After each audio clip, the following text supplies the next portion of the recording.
Well, hi, friends. Pro-life leader Frank Pavone here, taping my daily diary segment from the road today. What did I do on Sunday, June 1st through Wednesday, June 4th of 2025? Well, Sunday, June 1st was a quiet day of work at my office.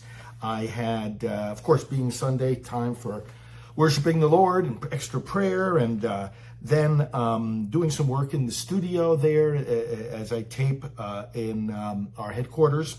I did some planning for the rest of the month, looking at upcoming trips and broadcasts, and it was just desk work along those lines. Some of the things I had to deal with also via email and on the computer, the thank you letters for the new month of June. We changed the text every month, and preparation of appeals, as I mentioned, travel plans, preparation for a special event for the night of June 4th, which I'll mention, and also a recommendation of someone for the Council for National Policy, a conservative leaders meeting that the members, of which I am one, recommend new members. So really, I was just doing this quiet work all day and all into the evening on Sunday, June 1st, and it was pretty important and productive. Monday, June 2nd, of course, the staff returned, and we had some work early in the morning prior to the staff briefing, dealing with things like connecting with new foundations, scheduling of broadcasts, approval of email blasts, and some work in regard to my reinstatement to the priesthood, and we are doing communication about that. And I connected with the staff for our morning briefing, and also with one of our interns who came in and started some new work with us.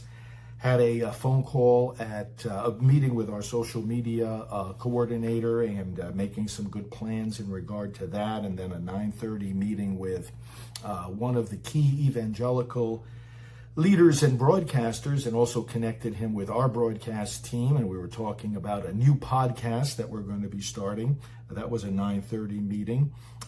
Met with our intern together with our social media director at 10, and then again at 11. We're talking about lots of good plans for video production. At 11:30, I had a meeting with some of our staff that handle the communication with our supporters. Had some quick lunch. At 1:15, I taped our Praying for America program, and I then continued work with the staff and at my desk at the office throughout the course of the rest of the afternoon. And in the evening after dinner, I had a call with our executive, Mark, and we were talking about administrative plans and projects. Tuesday the 3rd, I was also in the office, started off working early at my desk. Things like making available to people you may have heard about it, my debate with ChatGPT over abortion. And I did that twice and won both times. It actually admitted the validity of the pro-life position. Did some business in regard to our board of directors. What a great loyal board we have. Pledgers process, that is communicating with those who give monthly to our ministry. Schedule for one of our interns, did some work arranging that. Helping some priests who were asking for some information. Always good to be in touch with our priests across the country. Shortly after 10, I drove over to a local doctor's appointment routine. Everything working out very nicely. With all of that, came right back to the office, continued with the desk work and the staff work all into the afternoon. At 3:30, I did with a couple of our team members what we call a building walk around. Every several months, we take a good walk around. Because we own our building, we're responsible for it, and we do a little walk around to see what improvements we need to make for both safety and efficiency and security. And then continued at my desk. At 5:15, I had a live radio interview for about 15-20 minutes. Did that, and then continued with work at my desk, had some dinner, and then at 8 p.m. had a live national Zoom call for Silent No More. Our regional coordinators hop on the Zoom meeting every month, And we had Dr. Teresa Burke, who's one of our full-time associates, with us to address Rachel's Vineyard and dynamics of healing, and they all found it very, very fascinating.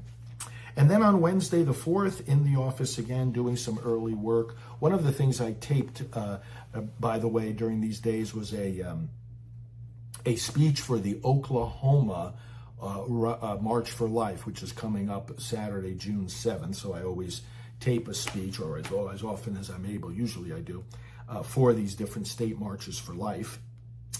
I connected with the staff for our morning briefing. I did work at my desk involving a special meeting in Miami for this same night, the upcoming Ralph Reed Conference, Road to Majority as it's called, in DC, planning and working to organize a Florida March for Life for January, making recommendations for members of that Council for National Policy that I mentioned before, broadcasting plans, updating of the website. I'm in constant communication with our team, number of staff people that work on that full time. Pledgers procedure, again, communication with our monthly supporters, plans for upcoming trips, approval of an insert that goes into the letters that we send out for our donors, and also communication with a pro-life leader who's an attorney about the right to life in the Constitution. He's developing some educational material on that and was running it by me. 9:30 meeting with our Washington, D.C. staff person, and she handles a lot of other things as well. Had a fruitful meeting with her. At 11 a.m., I went into the TV studio and did an interview with Brian and Susan Middleton about their daughter, who was really a saintly young girl. She died from brain cancer a few years ago, but a very strong pro-life story. So I interviewed them for our program at 11 o'clock, did some more work at the desk and with the staff, and then at 1:30, one of my staff members took me in the car and we drove to Miami. Now that's about a 3.5 hour drive. While I was in the car, I did an interview, a live interview via Zoom for a national program. I did a number of phone calls, and then I was doing some writing actually and working on my computer, checking in with emails, interacting with staff. I had a 3 o'clock call with two of our team members who handle the websites that we have. And then we arrived in Miami just around 5 o'clock. Got some quick bite to eat at a fast food place. And then we went over to the home of some of our supporters, and we had a gathering there of a couple of dozen people where we talked about Priests for Life, and I encouraged them to get involved in our project. It was a very fruitful conversation. We started at 6, had a little social time, and we were talking until close to 10 p.m. And at that point, my staff member and I took the drive back to Titusville. So we didn't get back to the office until 1:15 in the morning, and I was doing some work on my computer and other things in the car, and then resting towards the latter part of that drive. Here we are. That's what I did June 1st to the 4th, 2025. I hope your days are fruitful, and thanks for watching these updates. It's a joy to thank the Lord together with you for the great work that He enables us to do to end abortion. God bless you. Changing our world is not a matter of wishful thinking. We have to participate in the process of making good laws and stopping bad ones. Your voice is needed. At stopabortionnow.org, you can sign up for email alerts that will call you to action when your lawmakers need to be urged to protect the unborn. These alerts make it easy. You will have the number to call and the message to convey. Progress cannot happen without you. Sign up for the action alerts today at stopabortionnow.org, sponsored by Pro-Life Vote. Every life is a gift. Every heartbeat is a miracle. But right now, the most innocent among us are in danger. Priests for Life is on the front lines, speaking truth, offering healing, and building a world where every child is welcomed and loved. Join us in this sacred mission to end abortion. Stand with life. Stand with Priests for Life. Scan the QR code right now and help save unborn babies today. God bless. Hello, I'm Dr. Alveda King, board member of Priests for Life. More money is being spent in America to kill babies in the womb than to save them.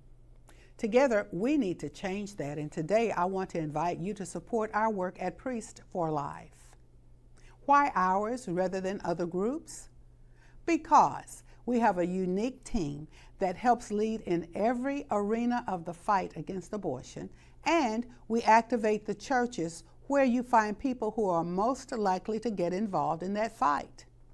To awaken a pastor about abortion is to awaken thousands of people he serves. We do not receive church funding or government grants. We rely on you for individual donations. We have a very high evaluation among charities and top security on our donation site, prolifegift.org. You can go there for a one-time gift or to become a monthly donor, or you can call us at 321-500-1000. So many companies support abortion, but today you can make sure that with every call you make, you are supporting the unborn. Patriot Mobile is America's only Christian conservative wireless carrier. They have partnered with Priests for Life and donate a portion of their earnings to our work. We invite you to switch to them at patriotmobile.com/unborn. Keep your number and your phone and get the same coverage you have now, but also get the peace of mind knowing your every call supports life. Hello, I'm Sam Brownback, and I've worked alongside Father Frank Pavone for many years on the cause of life.